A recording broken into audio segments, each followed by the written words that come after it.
hello' everyone welcome back to Assam আশা কৰোঁ আপোনালোক সকলোৱে ভালে আছে আজিৰ এই ভিডিঅ'টোত আমি আলোচনা কৰিম আছাম জিঅ'গ্ৰাফীৰ খুবেই গুৰুত্বপূৰ্ণ কেইটামান প্ৰশ্ন আছাম জিঅ'গ্ৰাফীৰ আমি পাৰ্ট 1 এটা ভিডিঅ' বনাইছিলোঁ যিটোত গুৰুত্বপূৰ্ণ প্ৰশ্নবোৰ বাছি লৈছিলোঁ আৰু আজিৰ এই ভিডিঅ'টোত আমি আলোচনা কৰিম তেনেকুৱা কেইটামান অতি গুৰুত্বপূৰ্ণ প্ৰশ্ন জানিবলৈ এই ভিডিঅ'টো শেষলৈ চাই থাকক আৰু বলক আমি এই ভিডিঅ'টো আৰম্ভ কৰোঁ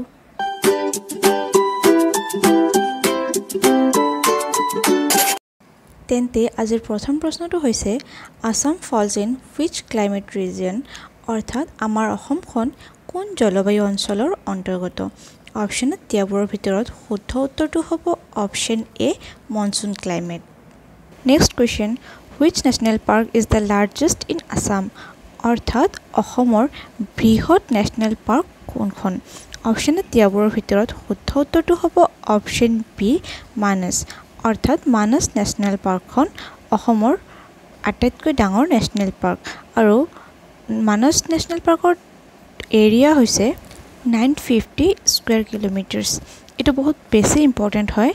কাৰণ এনেকুৱা ধৰণৰ প্ৰশ্নত আহিব পাৰে যে মানস নেশ্যনেল পাৰ্কৰ এৰিয়া কিমান আপোনালোকক বেলেগ বেলেগ অপশ্যন দিব পাৰে আৰু যাৰ ভিতৰত শুদ্ধ উত্তৰটো হ'ব 950 square kilometre Next question, the total number of administrative districts in Assam is অৰ্থাৎ অসমৰ সৰ্বমুঠ প্ৰশাসনীয় জিলা কেইখন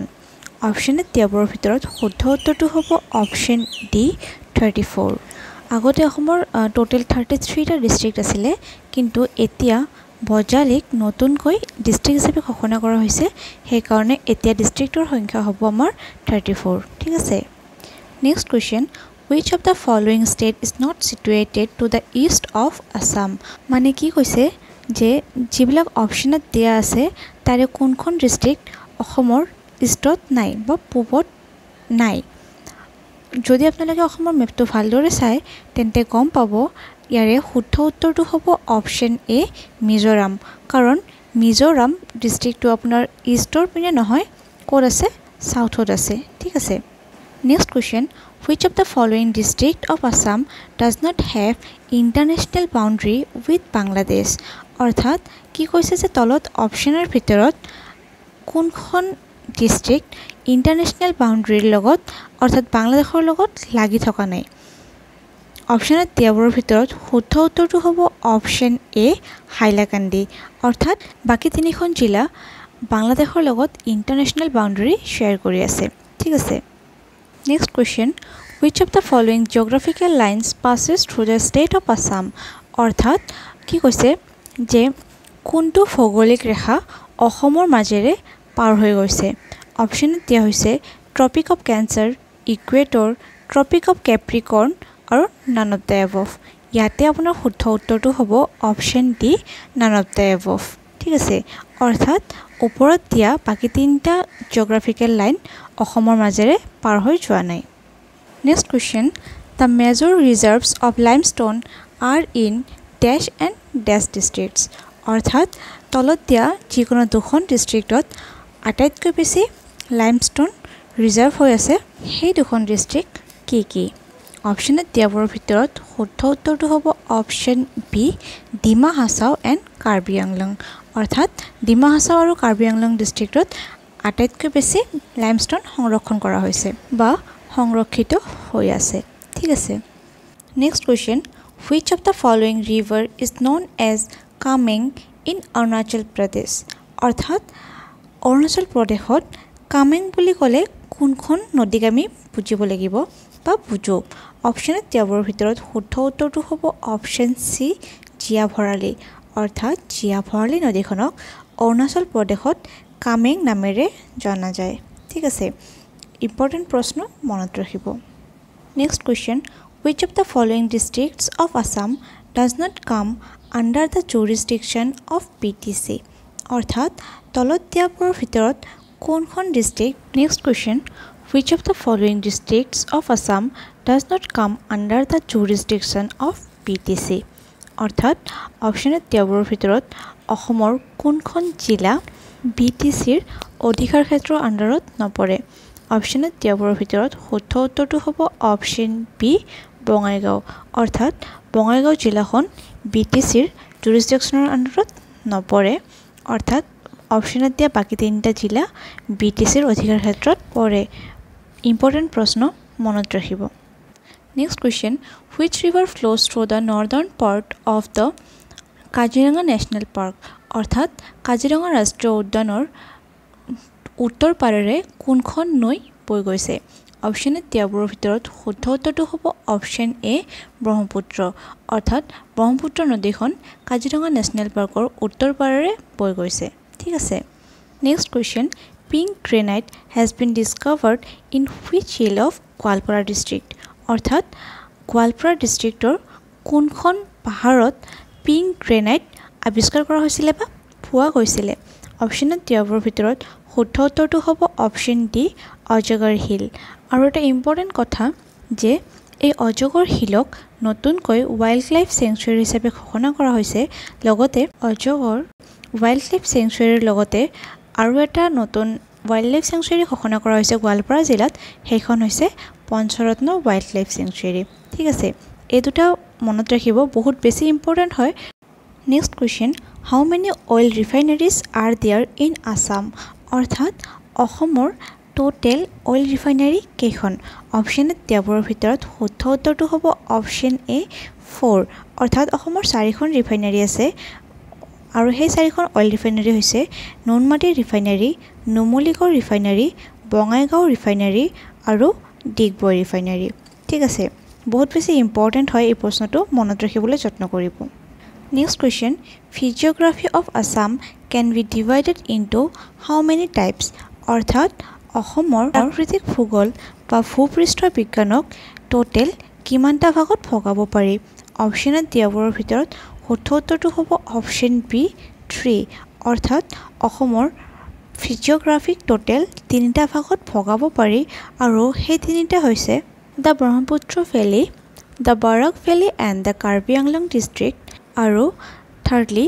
দ্য নৰ্থ কাছাৰ হিলছ ঠিক আছে এই প্ৰশ্নটো বহুত বেছি ইম্পৰ্টেণ্ট হয় যদি আপোনালোকে মনত ৰাখিব পাৰে তেন্তে আপোনালোকৰ বাবে ভাল হ'ব next question the Chandubi lake was formed in which year due to earthquake অৰ্থাৎ যিটো চান্দুবি হ্ৰদ আছে সেইটো